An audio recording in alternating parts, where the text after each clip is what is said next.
sama sekali. Kalau kita tengok market kamera, Canon pegang nombor 1, 40% plus, Sony 30% plus, Nikon ke Fuji tak silap saya. So nak ceritanya dia adalah nombor 3 atau nombor 4 yang pegang market. Maksud pegang market ni adalah dari segi pengeluaran kamera dan penggunaan kamera user ni lah. So bila mana dia sikit, dan Fuji ni saya kata Fuji ni bukan company besar. Bila saya kata bukan besar tu, bukan saya kata dia tak cukup besar. Dia besar je. Dia besar.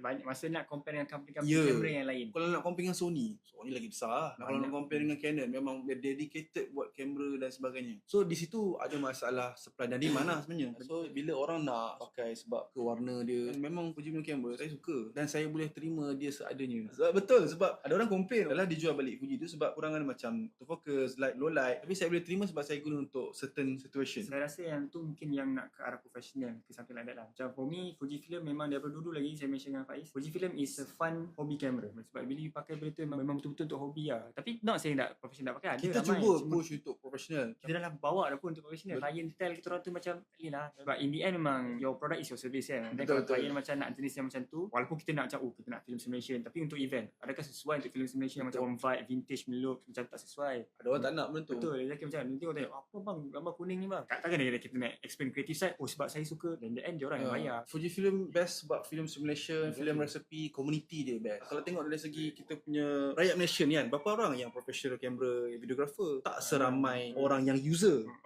Kan? Kalau user macam kita, bang saya nak beli kamera satu je tapi saya nak gambar lawa. Saya boleh cakap Fuji, dia tak kisah pun autofocus, tak ambil gambar kucing kan, tiba tak fokus, ambil lagi sekali. Kalau dia ambil gambar klien tak fokus, memang klien marah, ni apa gambar blur ni, saya bayar beribu-ribu. Tapi kalau kita user tak ada masalah, kita ada masa. Bila pakai Fuji ni memang you need to take a time lah.